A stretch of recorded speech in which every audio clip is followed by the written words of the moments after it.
우리 앉으면서 우리 한번 인사하겠습니다. 우리 따뜻한 마음으로 우리 서로 눈을 바라보면서 우리 눈을 바라보면서 째려보지 마시고 눈을 바라보시면서 이렇게 한번 인사했으면 좋겠습니다. 우리 집사님과 함께 있으면 제 마음이 백만장자가 된 것 같습니다.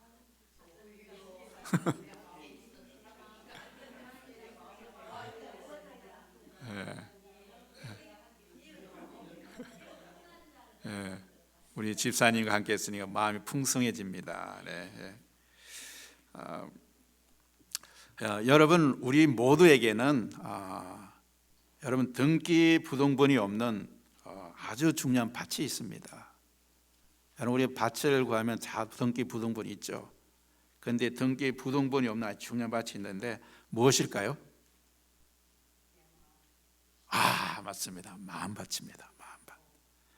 마음밭은 등기 부등본이 필요 없습니다. 그러나 누구나 갖고 있습니다. 만약에 그런데 우리 마음에 마음밭 관리사무소가 있어서 매일 아침마다 그 마음의 상태 보고서를 보내준다면 그 보고서에는 여러분의 마음이 어떤 상태로 표현되어 있을까요? 예를 들어서 이제 마음밭 관리사무소에서 매일 이렇게 연습니다. 안녕하십니까? 여기는 마음밭 관리사무소입니다. 오늘 고객님의 마음밭의 상태를 보고드립니다. 지금 고객님의 마음밭에는 걱정이라는 이름의 잡초가 무성하게 자라 있습니다. 어제 심은 감사의 씨앗은 아직 싹이 보이지 않습니다. 그리고 북동쪽에는 식심 덩굴이 뻗어나가 있고 밭 중앙에는 고집이라는 큰 돌멩이가 박혀 있어서 경작이 어렵겠습니다. 만약 이런 보고서를 받는다면 여러분들 마음이 어떻겠습니까? 아마 이런 보고서를 보면 기분이 아마 썩 좋지 않을 것입니다. 우리는 모두 우리의 마음밭을 잘 가꾸고 싶어 합니다. 잘 가꾸고 싶어요. 여러분이 텃밭을 가꾸듯이 우리의 마음밭도 잘 가꾸기를 원해요. 그래서 우리의 마음밭에 좋은 생각이 들어오고 좋은 감정이 일어나고 좋은 믿음의 열매를 풍성하게 맺고 싶어하는 것이 우리 모두의 바람일 것입니다. 여러분, 그런데 오늘 진짜 중요한 질문은 바로 이것입니다. 만약 우리가 열심히 마음밭을 가꾸어서 우리가 성공하고 인정과 평 같은 탐스러운 열매를 많이 수확했다면 그 다음에는 우리가 어떻게 해야 될까요? 우리의 마음에 정말 우리가 마음밭을 잘 가꾸어서 우리의 마음에 성공이란 그런 탐스러운 열매가 열리고 인정이란 그런 열매가 열리고 평 같은 그런 열매가 열려서 우리가 정말 풍성한 그런 우리의 수확을 가져왔습니다. 그 열매들을 전부 나라는 창고에 차곡차곡 쌓아 놓겠습니까? 내 영혼아 이제 절거하자라고 말해야 할까요?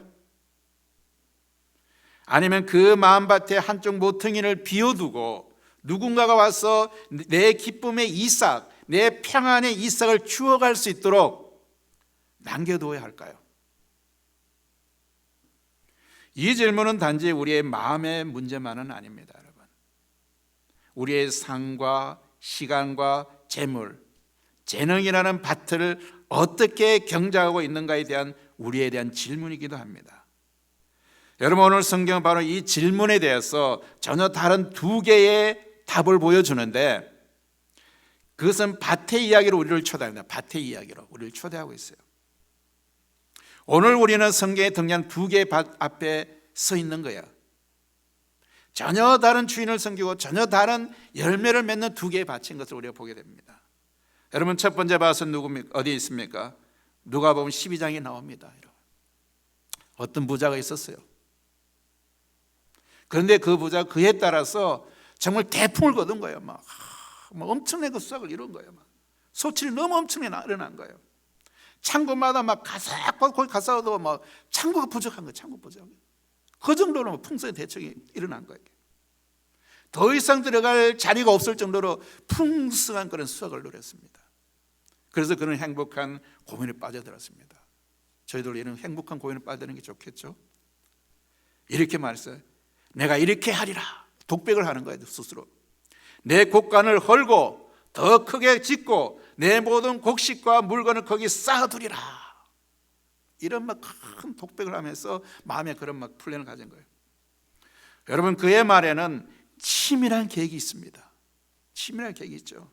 그리고 만족스러운 계산이 있으며 안락한 미래에 대한 그런 기대가 가득한 것을 우리가 볼 수 있습니다. 그래서 마침내 그는 어떻게 이야기합니까? 자기 영혼에게 이렇게 말하고 있습니다. 이렇게 선포합니다. 내 영혼아, 여러 해 쓸 물건을 많이 쌓아두었으니 평안하고 쉬고 먹고 마시고 즐거워하자.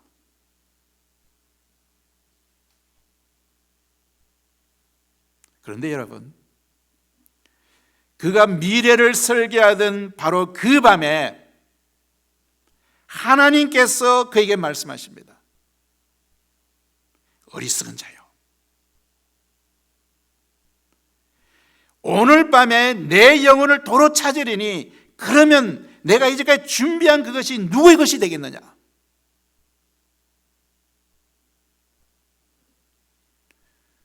어리석은 부자는 그는 모든 것을 가졌다고 생각했지만 가장 중요한 하나님을 위한 자리가 없었습니다. 그는 모든 것을 빈틈없이 쌓았지만 그 어떤 누군가를 위하여 들어와의 여백도 남겨두지 않았어요. 또 한 가지, 또 다른 밭이 있습니다. 레위기 19장에 나오는 밭입니다. 이 밭의 주인은 풍성한 수확의 기쁨을 누렸을 것입니다. 그러나 그는 마지막 추수가 끝난 후 밭에 모퉁이를 남겨둡니다. 다 추수하지 않아요. 밭에 모퉁이 일부를 추수하니 그대로 남겨두는 거예요. 가난한 자 나그네, 그리고 떨어진 이삭들로 줍지 않습니다. 우리 옛날에 농사지면 그렇잖아요. 다 추수하고 나서 그 이삭을 다 주워가지고 또 가서 털잖아요. 이렇게 하나 남겨 있으면 땅 떨어지면 다 소비되니까 그들은 다 했죠. 그런데 이스라엘 이 당시에는 그들 다 남겨두었어요. 왜 남겨두겠습니까? 가난한 자를 위해서, 그리고 여행하는 자들을 위해서, 나그네를 위해서. 그들은 수확이 없잖아요. 그들을 위해서 남겨두신 거예요. 그리고 궁극적으로는 그 모든 것을 주신 하나님을 위해서 남겼습니다. 하나님을 위해서. 결과적으로 그들이 가난한 자들을 위해서, 나그네를 위해서 남겼지만도 결국은 하나님을 위해서 남겼다는 것이죠. 성도 여러분, 오늘 저와 여러분은 바로 이 두 밭 사이에 서 있는 겁니다. 내 곳간을 채우는, 쌓는 그런 삶과 내 밭에 모퉁이를 남겨두는 그런 남기는 삶 사이에서 우리는 무엇을 선택해야 할까요? 여러분, 오늘 말씀을 통해서 하나님의 지혜를 구하며 탐욕이 아닌 나눔 속에서 진짜 부여를, 진짜 부자를 찾아가는 그런 길을 함께 걷기를 소망합니다. 그런데 여러분, 이 진짜 부의 원리는 여러분 비단 성경에만 있는 것이 아닙니다. 우리 애성인들도 일찍이 진짜 부자는 뭐랬죠? 하늘이 낸다, 이런 말이 있었어요. 진짜 부자는. 여러분, 구멍가게 하는 사람하고 기업을 운영하는 사람하고는 차이가 있습니다. 여러분, 진짜 부자는 하늘이 내요. 여러분, 그래서 바로 진부재천이라는 그 말이 있어요. 진짜 부자는 하늘이 낸다.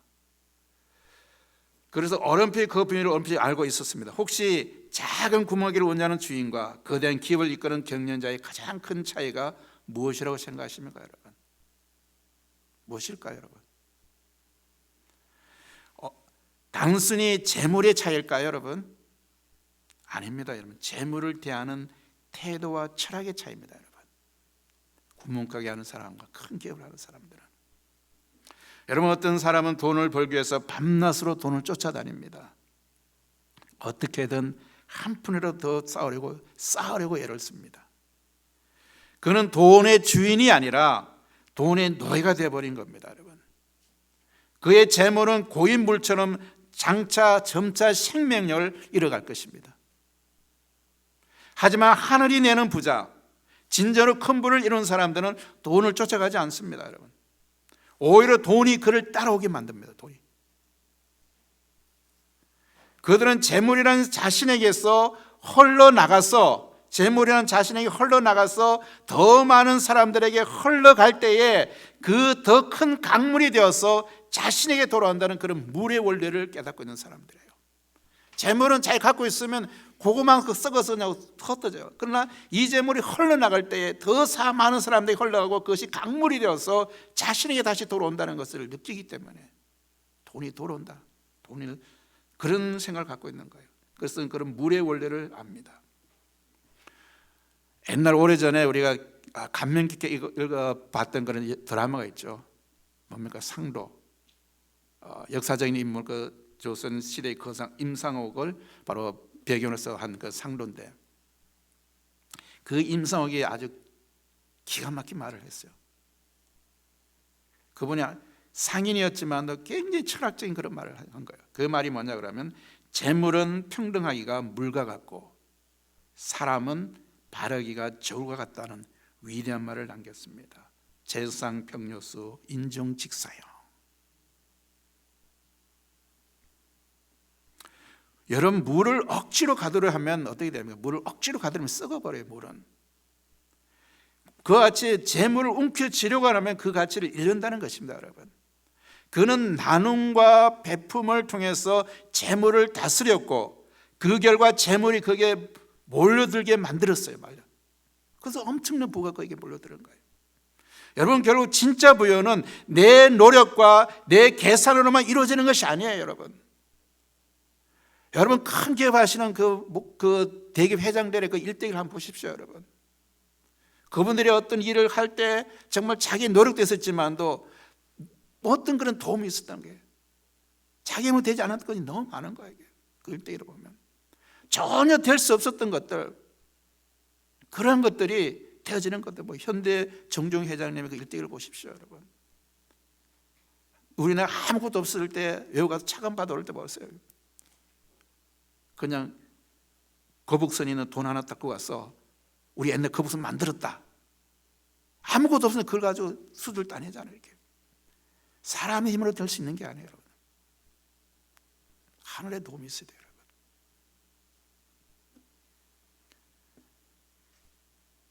결국 진짜 부여는 내 노력과 내 계산만으로 이루어지는 것이 아니라 하늘의 원리를 깨닫고 순응할 때 주어진다는 것을 세상의 지혜들도 세상 사람들도 깨달았다는 거예요. 희미한 하나님이 깨달았다는 거예요. 그렇다면 세상의 지혜가 어렴풋이 가리키는 그 하늘의 원리, 그 진짜 부의 구체적인 실천 방법을 하나님께서는 우리에게 이렇게 어떻게 가르치고 있을까요? 하나님께서는 이제 우리는 그 명확한 해답을 찾기 위해서 하나님의 말씀 레위기 19장의 거룩한 밭으로 우리가 들어가 보기를 원합니다.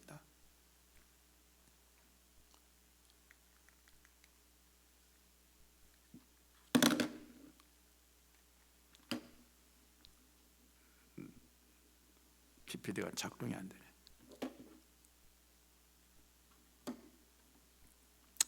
네, 괜찮습니다. 여러분, 오늘 중심 본문인 레위기 19장은 레위기 19장 첫 절에 보면 뭐라고 합니까? 너희는 거룩하라 하는 말로 시작합니다. 너희는 거룩하라. 너희는 거룩하라. 이는 나 여호와 너희 하나님이 거룩함이라고 이렇게 시작하고 있는 거예요. 아주 장엄한 선포로 시작합니다. 이 거룩이라는 단어는 여러분 어떤 데에 사용합니까? 여러분 거룩이라는 단어를 들으면 어떤 이미지가 막 상상됩니까? 여러분, 우리는 흔히 예배나 제사 같은 종교적인 영역에서만 이 국한된 단어로 생각할 거예요. 예배당에 올 때면 거룩함을 느끼고 예배 드릴 때면 거룩함을 느끼고 아마 그런 데 이미지가 되었을 것입니다. 하지만 레위기 19장에서 보여준 거룩은 삶의 모든 영역에 스며든 것입니다. 여러분, 거룩이라는 것은 우리가 예배당에서만 이루어지려고 하나님만을 예배드릴 때만 되어지는 것이 아니에요.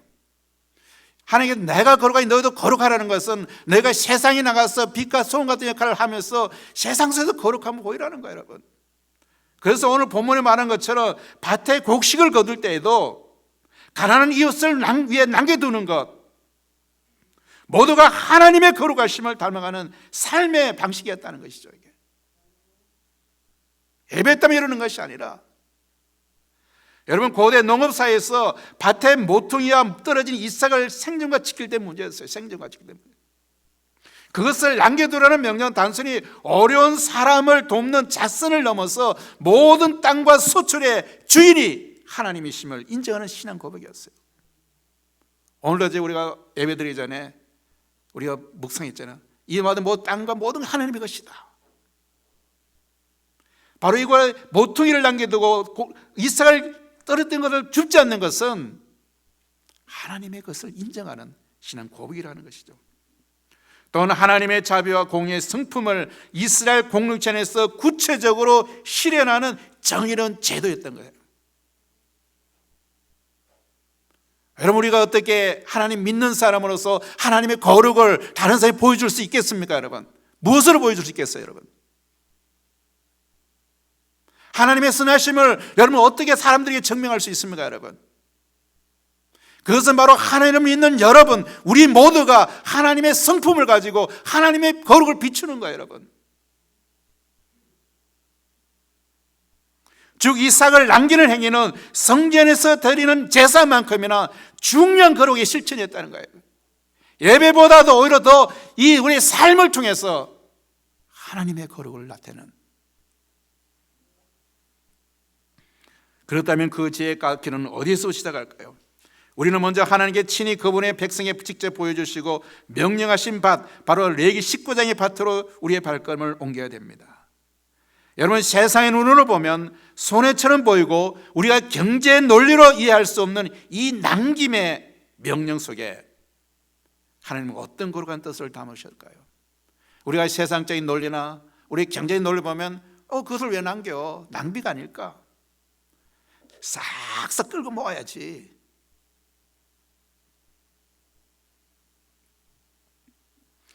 그 첫 번째 진리의 문을 함께 열어보겠습니다. 첫째, 우리가 이삭을 남기라.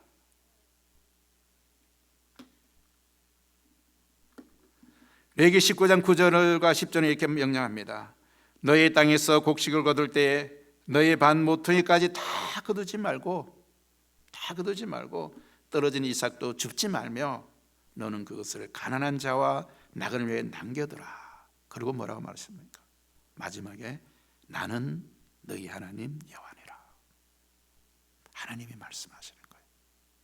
여러분, 이 말씀은 하나님의 거룩함이 어떤 이기적인 축적이 아니라 이타적인 나눔으로 나타내함을 나타내는 거예요. 여러분, 그리스도인들은 이타적이 되어야 됩니다. 여러분, 왜냐하면 예수님이 이타적이었어요.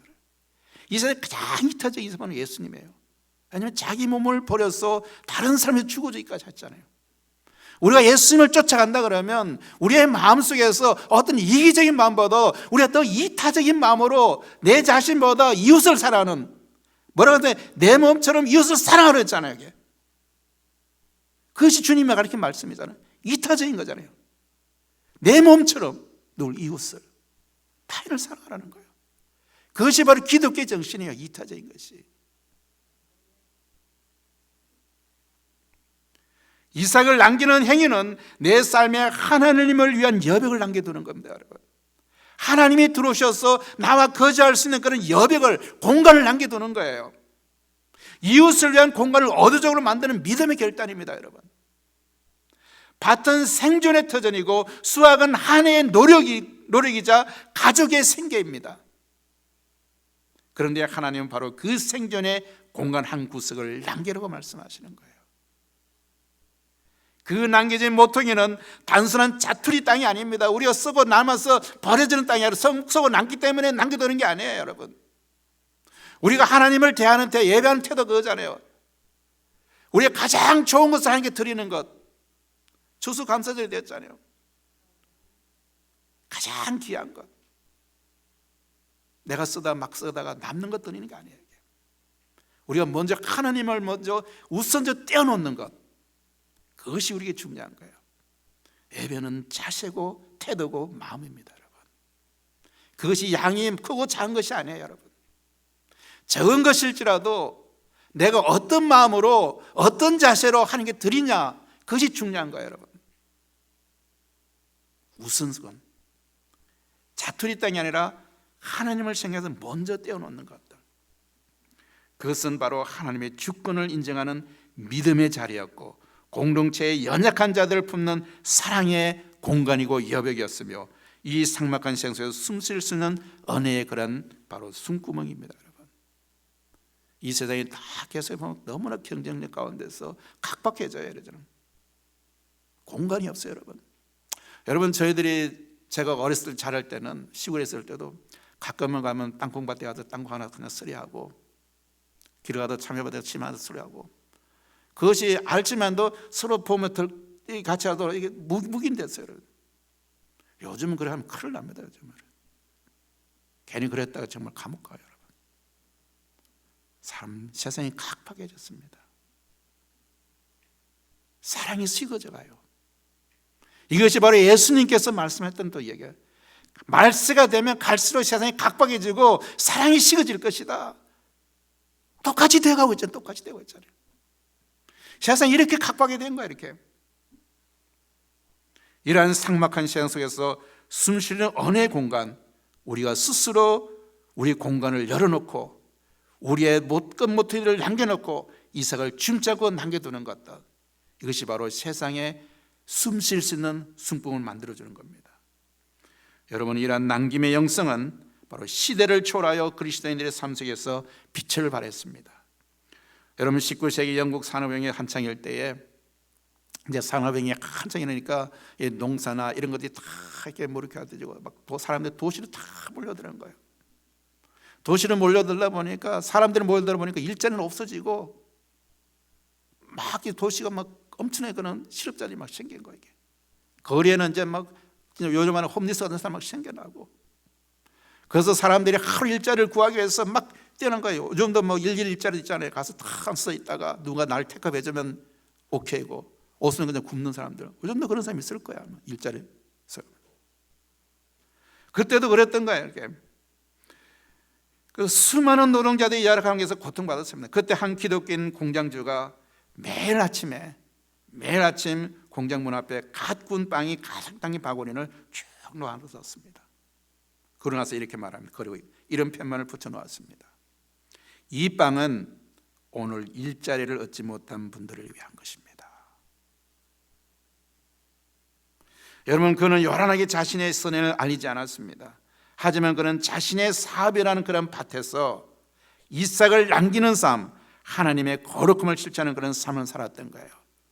많은 사람들이 일자리를 구하고 싶었지만 구하지 못해서 하루 벌어 하루 쓰는 사람들이 일자리를 구하지만 굶는 그 사람들을 위해서 바로 그 사람들을 생각하는 한 기독교인의 공장주가 바로 그들을 위해서 빵을 준비한 거예요. 여러분, 이것은 바로 주님의 정신 이타적인 마음으로 남기는 삶, 바로 그 공간을 만들었던 거예요.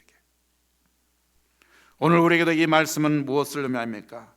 여러분, 각자의 밭은 무엇일까요? 여러분, 우리의 시간, 우리의 재능, 우리의 재정, 우리가 가장 화려한 그런 공간, 여러분 집이 될 수 있겠죠. 그 많은 수확의 끝자락에서 우리는 무엇을 위해서 또 누구를 위하여 남겨두고 있을까요? 여러분,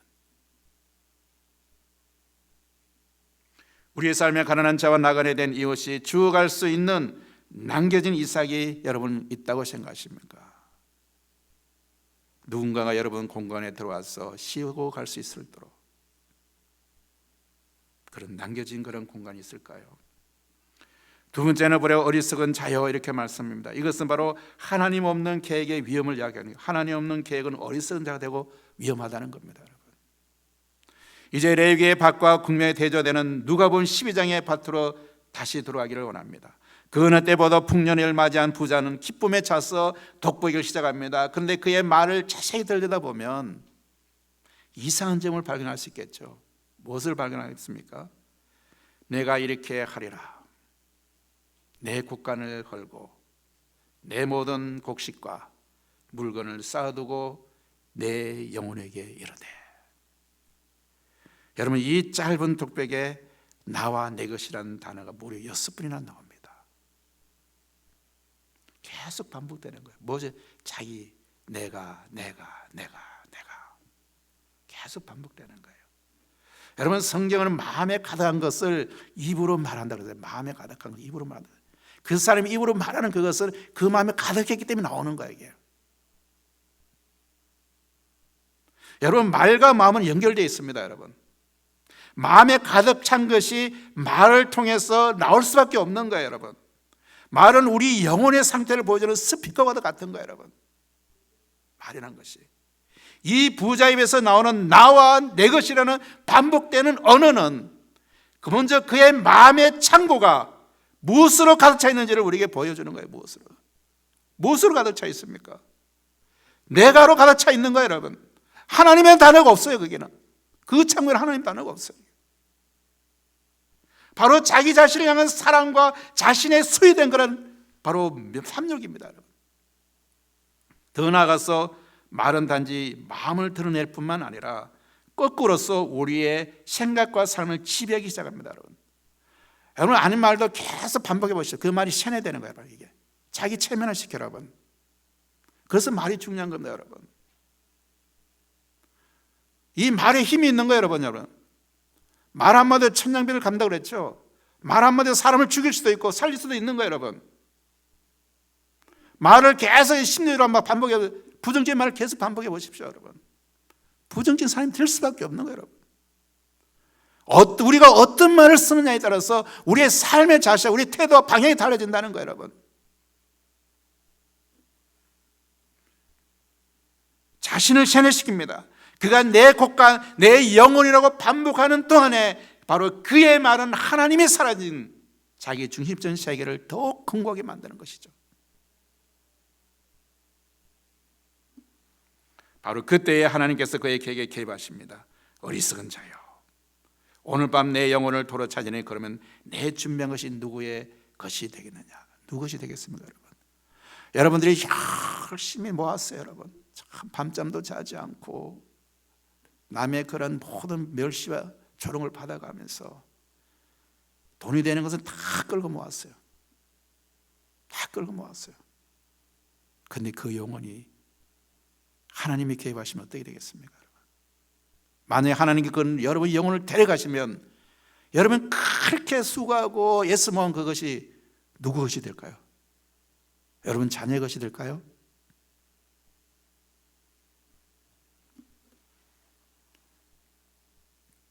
하나님은 그의 지혜로운 계획과 철저한 노후 준비를 어리석음이라고 평가하십니다. 왜 그렇습니까?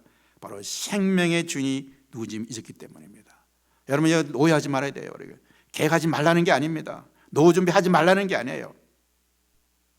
하나님 안에서 하느냐는 것이죠. 하나님 안에서 생명의 주인이 누구인지를 믿었기 때문입니다. 모든 소유의 궁극적인 주인인 하나님이심을 망각했기 때문인 거예요.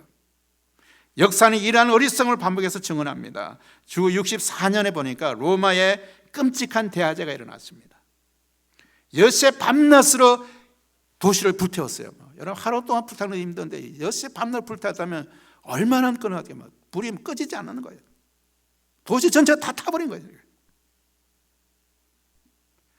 도시의 상당부채 때문에 변했습니다. 이때 바로 등장한 인물이 누구면 네로 황제입니다. 네로 황제. 검고의 네로가 아니라 네로 황제입니다. 네로 황제. 이 비극의 현장을 자신의 야망을 실현하는 기로 삼았습니다. 이 네로 황제는 그 불더미가 재 때문에 그 땅을 갖다가 아주 그거는 뭐 쌍값이겠죠. 자기 그냥 험클값 다 모집하는 거죠. 땅을 찾아 도무스 아우레이라는 큰 어마어마한 황금 궁전을 짓게 되는 거예요. 많은 사람들의 고통과 재물이 다 사라진 거예요. 눈물과 슬픔 있는 그 자리에 자신의 황금 궁전을 짓는 거예요. 여러분 시민들의 고통을 외면한 채 그는 자신의 영광과 쾌락을 위한 공간을 쌓아 올리는데 몰두했습니다. 그의 이름은 역사에 남았습니다, 여러분. 그러나 결국 탐욕과 광기, 어리석음의 상징으로 남게 되었습니다. 여러분도 역사에 남기를 원하십니까? 그러나 올바른 방법으로 남아야 돼요. 오늘 우리 안에도 이 부자와 네로의 언어가 꿈틀거리고 있지는 않습니까? 내 인생, 내 계획, 내 성공이라는 이기심에 갇혀 있지는 않습니까, 여러분? 그러나 하나님이 없는 계획, 이유 없는 성공은 결국 탐욕에 달하는 이름일 뿐입니다, 여러분. 그리고 그 끝은 허망함입니다, 여러분. 하나님께서는 우리에게 질문하십니다. 너는 지금 무엇을 위해, 누구를 위해 쌓고 있느냐? 세 번째는 우리가 남기는 삶을 살라는 겁니다. 이것은 공동체를 위한 여백입니다. 우리 주변의 이웃을 위해서 남기는 그런 삶을 살라는 겁니다. 다시 레위기 19장으로 돌아가면 하나님은 단지 밭에 이삭만을 남기두라고 말씀하지 않았습니다. 그 뒤를 이어서 뭐라고 말씀하죠? 계속 읽어보면 도둑질하지 말라, 속이지 말라, 그리고 품꾼의 싹을 아침까지 미루지 말라, 장애인 앞에 걸림돌을 놓지 말라 등 구체적인 믿음의 사람으로서 하나님의 백성으로서 어떻게 살라는 구체적인 그런 지침을 주고 있는 거예요. 이렇게. 그리고 모든 명령의 정점에는 뭡니까? 내 이웃 사랑하기를 내 자신같이 사랑하라. 여러분, 이것이 예수님께서 우리에게 주신 바로 계명의 두 큰 계명 중 하나이지 않습니까, 여러분? 모든 구약의 율법들을 갖다가 다 망난 걸 갖다가 한 두 마디로 딱 요약한 것이 바로 두 계명이잖아요. 내 이웃을, 하나님을 사랑하라, 그리고 내 이웃을 사랑하라. 이것이 예수님께서 구약 율법을 완성하면서 하늘을 결정한 거예요. 완성해요.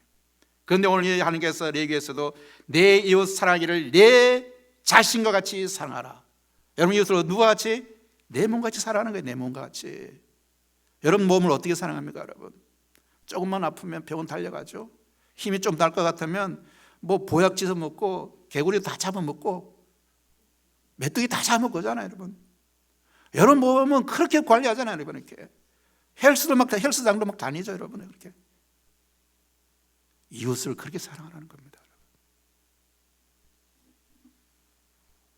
결국 남기는 삶이란 단순한 물질의 나눔을 넘어서 이웃을 향한 사랑과 존중의 삶의 모든 영역에서 실천하는 것입니다. 그것은 공동체를 위한 거룩한 여배, 공간을 마련하는 것입니다. 여러분, 교회에 남는 공간, 남는 재정, 남는 시간은 바로 새로운 영혼과 지친 이웃을 위한 남겨진 이삭이 되어야 될 것입니다.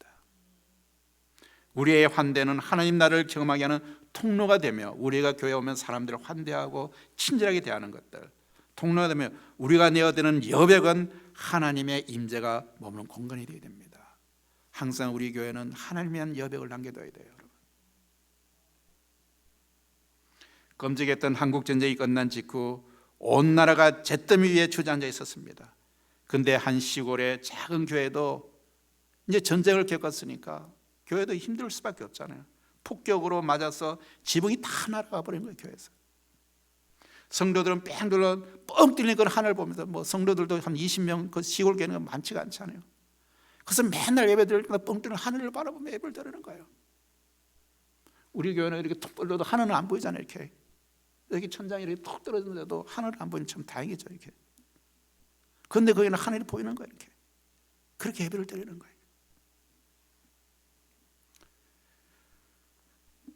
모두가 가난하고 절망되어 있던 그때 마을의 한 과부 집사님이 매주 쌀 한 줌씩, 많이 돼요, 쌀 한 줌씩을 따로 모기 시작했습니다. 쌀 한 줌씩을. 그리고 그것을 지붕 이삭 헌금이라고 명명했어요. 부르면 교회에 가져왔습니다. 여러분, 자신도 먹고 살기 힘든 형편이었지만 하나님의 집을 위해서, 함께 예배하는 공동체를 위해서 기꺼이 자신의 것을 조금 남긴 것이에요. 쌀 한 줌을 남긴 겁니다.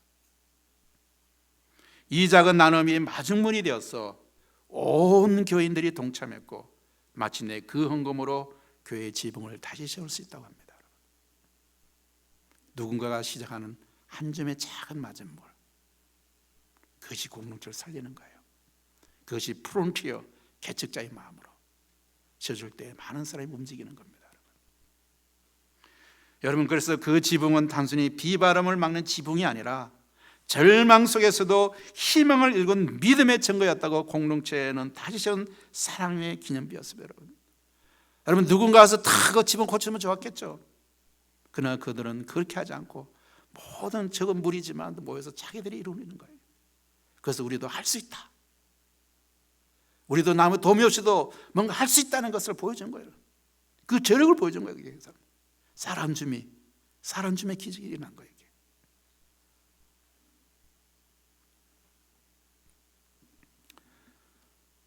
여러분, 러시아의 대문호 톨스토이의 단편 소설을 보면 이런 말이 있습니다. 사람은 무엇으로 사는가? 여러분, 읽어보셨어요? 아주 유명한 톨스토이 작품인데, 이 책에 보면 미하일이라는 천사가 등장합니다. 그는 하나님의 명령을 어긴 벌로 인해서 인간 세상에 쫓겨난 거예요. 이렇게 쫓겨나서 세 가지 진리를 깨닫게 되면 하늘로 돌아갈 수 있었던 거예요. 세 가지 진리를 깨닫게 되면 하늘로 돌아갈 수 있게 된 거예요. 그는 가난하지만 마음씨 착한 구두장이 시몬의 집에 함께 살게 되었어요. 어느 시몬이 가다 보니까 그 성전 바닥에 보니까 누구 사람이 쓰러져 있는 거예요. 그런데 사람이 쓰러져 있는데 보니까 사람이 패하게 세가지고 힘이 없고 온몸도 옷 하나 걸치지 않은 사람이 쓰러져 있는 거예요. 그 겨울에. 그래서 이 시몬이라는 구두장의 사람은 얼마나 힘들지만도, 하루 먹기 힘들지만도 그 사람을 자기 집으로 데려가요. 그래서 자기 옷들을 벗어주고, 알몸이 그 천사니까 알몸이겠죠. 천사니까 알몸이겠죠. 그런데 천사인 줄은 몰랐죠. 그는 자신이 불쌍히 여겨 외투를 벗은 그 시몬의 모습에서 바로 사람의 마음속에는 사랑이 있다는 것을 천사가 깨닫게 되는 거예요. 천사가 그 시몬을 통해서, 아니 이 사람 보니까 자기도 살기 힘들어지고 이 추운 겨울에 그 옷을 벗으면 자기도 입을 옷도 없는데 그것을 자기를 위해서 내어준다는 그것을 통해서 사람의 마음에는 사랑이 있구나, 이것을 진리를 깨닫게 된 거예요. 그리고 나서 그것에서 계속 이제는 시몬 집에서 구두장이를 하는 것을, 그 구두장이 그 사람 도와주고 있어요. 그것을. 그 어느 날 보니까 큰 기적이 마차를 타고 쭉 왔어요. 마주 나서 큰 장화를 내놓으면서 이렇게 하는 거예요. 이 장화를 갖다 1년을 심을 수 있는 튼튼한 장화를 만들어라. 1년 동안 찢어지지 않을 정도로 튼튼한 장화를 만들어라. 그런데 이 천사가 그 기적을 바라보니까 내일이면 죽을 사람이야. 내일이면 죽을 사람인데 이 사람이 1년을 신을 장화를 만들려고 하니까 그때 천사가 또 깨닫습니다. 사람은 바로 자신에게 무엇이 필요한지를 아는 능력이 없다. 사람에게는 자신에게 무엇이 필요한지 아는 능력이 주어지지 않았구나, 이런 것을 알게 된 거예요. 미래를 알 수 없는 것이죠. 그래서 두 번째 미수를 짓습니다. 마지막으로 이제 부모 이런 쌍둥이 자매를 친자식처럼 사랑으로 키운 한 여인의 이야기를 들으며 그는 마침내 마지막 진리, 사람은 사랑으로 살아간다. 우리 인생이 살아가는 것은 다른 게 아니라 사랑으로 살아간다는 거예요. 여러분, 사랑이 존재하기 때문에 여러분 이 시간 이곳에 와서 함께 우리가 살아갈 수 있는 거예요. 여러분, 이 지구는 정말 희미한 불빛, 칼 세이턴이라는 천문학자 보면 그냥 우주에서 보면 그냥 전처럼 보이지 않는 조그마한 불빛이 있는 게 이 지구예요. 그런데 이 지구에 사람들이 살아가고 싸우고 전쟁하고 얼마나 살아가는 거예요. 그런데 그 모든 정점에는 사랑인 거예요. 오늘날 우리 모든 것이 이루어가는 것은 이 사랑이 있기 때문에 이 지구가 움직여가고 있어요. 인류 세상이. 미아리 깨달은 것은 무엇입니까? 사람은 자신의 계획이나 소유로 사는 존재가 아니라 서로의 마음속에 있는 사랑, 즉 하나님께서 부어주시는 은혜로 살아간다는 것을 이 미가엘이 깨달은 겁니다. 오늘 말씀을 맺겠습니다. 누가복음의 부자는 쌓았습니다. 쌓는 삶을 살았어요. 계속 긁어모았어요. 계속 차곡차곡 쌓아올렸어요. 그러나 그는 모든 것을 잃어버렸습니다. 레위의 밧줄은 남겼습니다.